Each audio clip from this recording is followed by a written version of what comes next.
this $28 habit is making you poor, stop before it's too late.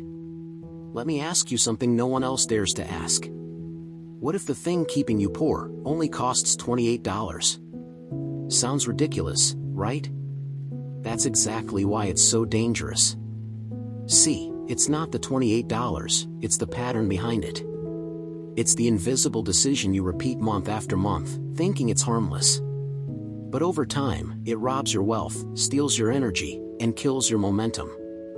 You work hard, maybe even save a little, and yet, you're always behind. Why? Because while you're focused on big wins, this small habit is slowly bleeding you dry. And the worst part? It disguises itself as reward, as comfort, even as self-care. But what it's really doing is hijacking your future. In this video, I'm going to show you why the $28 you spend without thinking is actually a financial anchor. We'll dive into the mindset behind it, the alternatives that create real freedom, and the silent lies you've been sold about money, success, and happiness. This won't just shift how you spend, it will change how you build wealth forever. Ready? Crypto, USDC, and financial innovation. Have you ever noticed how the traditional banking system treats entrepreneurs like criminals in disguise? Just to transfer $100,000, you've got to go through hoops, KYC, approvals, wait times that feel like a century, and when you finally get it done, you're slammed with high fees. Converting dollars to Swiss francs? That's another 7-day ordeal, with 200 basis points of loss just for playing by the rules. But then comes USDC, a stablecoin backed by the US dollar, making transactions instant, cheap, and borderless. No speculation, no drama. Just precision. That's not magic. That's financial evolution, and it's happening with or without you. Now think. While some people are still trying to figure out how to make their mobile banking app stop crashing, others are quietly building real wealth with cryptocurrencies like Bitcoin and investing in the very infrastructure that supports them. Circle, the company behind USDC, recently went public. That's not just a signal. That's a seismic shift. If you believe in innovation, then owning shares in Circle or platforms like Robinhood and WonderFi isn't just smart, it's strategic. Like buying into Apple before the iPhone, you're not chasing the future, you're standing at its door. And for those who still think crypto is a trend, they're not paying attention. As Kevin O'Leary said, crypto will become the 12th sector of the S&P 500. Why? Because it boosts productivity across all the other 11. If you're new to this, start small, buy a Bitcoin ETF. Want steady income? Consider USDC, currently yielding around 4.1% annually. That's passive income with none of the volatility. Meanwhile, others are buried under high-interest debt, fighting to refinance a system designed to keep them trapped. And that brings us to another illusion that's been sold for generations, the belief that buying a house is always a smart move. Is buying a house always a good idea? There's a simple rule passed down from mothers who understood money better than most bankers ever will: never let your mortgage cost more than 1/3 of your income. It sounds basic, and it is, but it's also timeless wisdom. Yet, in the frenzy of low interest rates, many ignored this truth. People bought homes they couldn't truly afford, hypnotized by those 3% mortgage deals. Now, rates have jumped to over 7%, and what once seemed like the American dream is turning into a financial nightmare. Here's the honest truth: if you're young, single, and focused on financial independence, you probably shouldn't buy a house, not yet. Why tie yourself to a 30-year mortgage when your life is still evolving? Instead, build a diversified investment portfolio, index funds, ETFs, maybe even a small allocation in Bitcoin or stablecoins like USDC that pay yield. Let your money grow while you remain agile. Renting isn't failure, it's flexibility.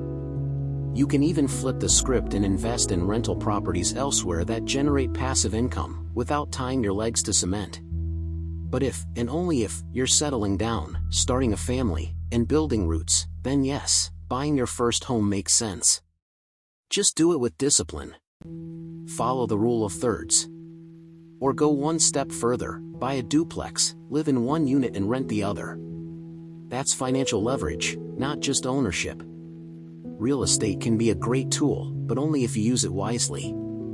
Otherwise, it can become the very debt that robs you of your freedom. And when it comes to financial traps, nothing ruins a dream faster than a mismatched partner. Relationships and finances. They say love is blind, but debt isn't. The truth is, the first child in any marriage is money.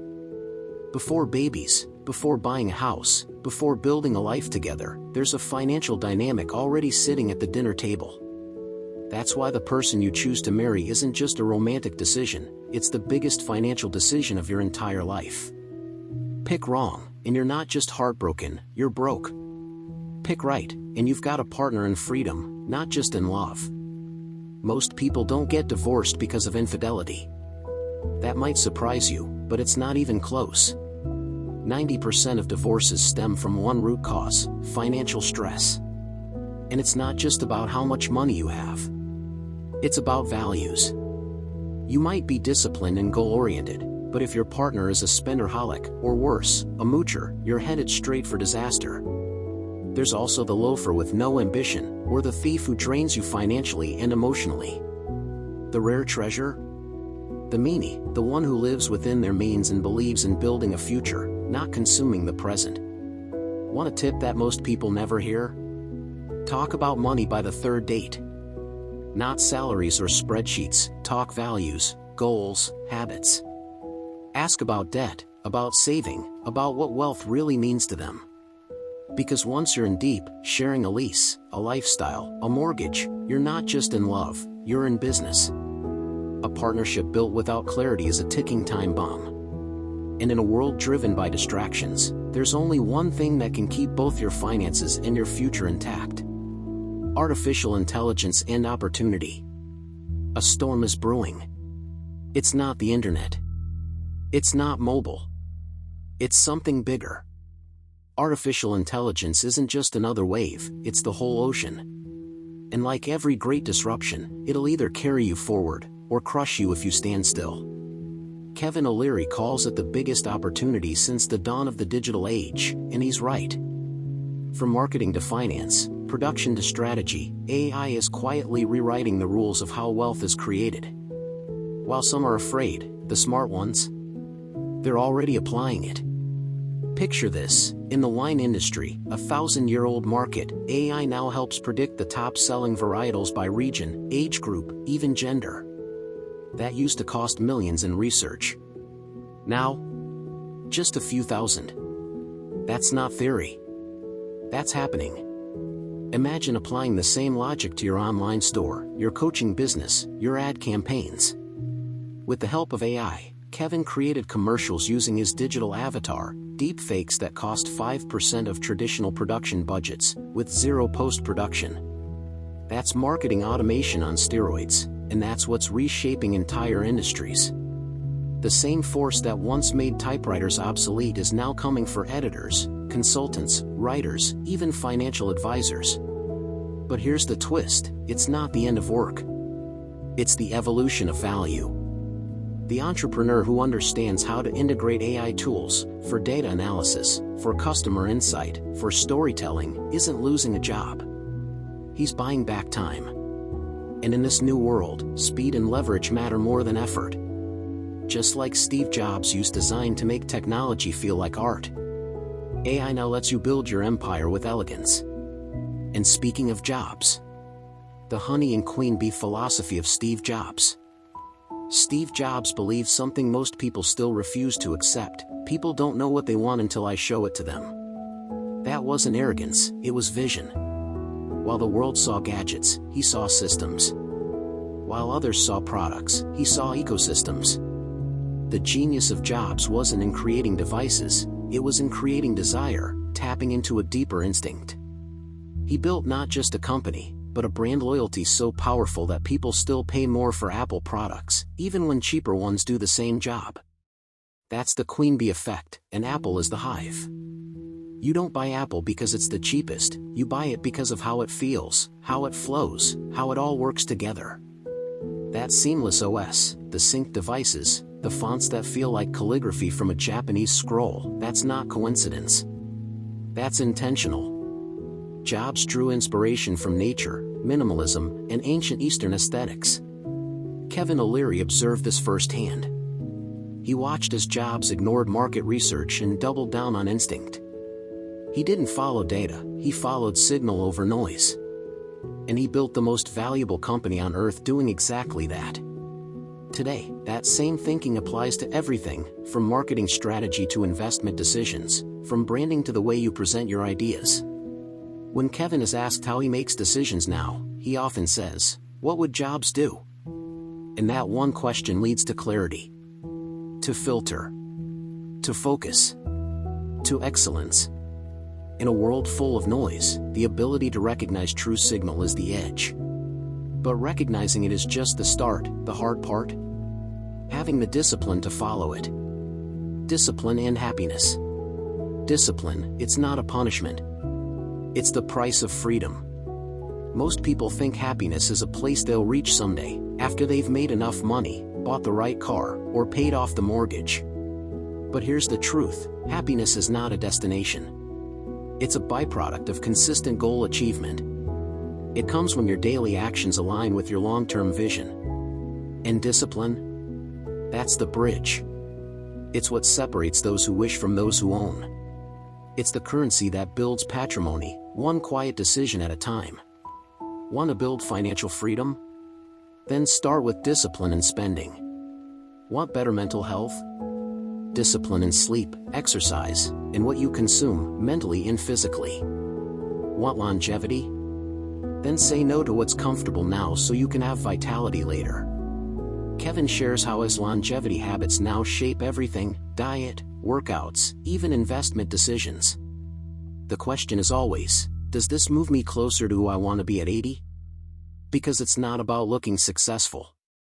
It's about actually being fulfilled, spiritually, emotionally, financially. And here's something no influencer wants to tell you: if you promote something you don't believe in, even once, you're finished. Kevin turned down millions in sponsorships just because the product didn't align with his values. Authenticity isn't optional. It's your reputation's insurance policy. Build that trust with your audience and it becomes unbreakable. Break it once, and it's gone. So yes, discipline pays dividends. In money. In peace. In legacy. And when you combine it with vision, something powerful happens. But there's one more habit, a seemingly small one, that's draining your wealth faster than you realize. Let me leave you with this. What are you doing today that your future self will thank you for, or regret? Because the truth is, most people know what to do, but few actually do it. So now that you've seen the blueprint, the power of discipline, the danger of poor financial habits, the opportunities in crypto, AI, and even who you choose to marry, what will you change? Are you spending like someone trying to look rich, or investing like someone planning to be free? Are your daily choices aligned with a future of abundance or chained to a cycle of debt, stress, and missed opportunity? Let this be your turning point. Not tomorrow. Not next year. Now. If this message spoke to you, if something clicked, subscribe to the channel. Hit that notification bell, because this is just the beginning.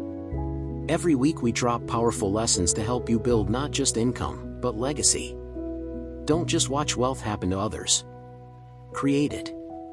Own it. Live it.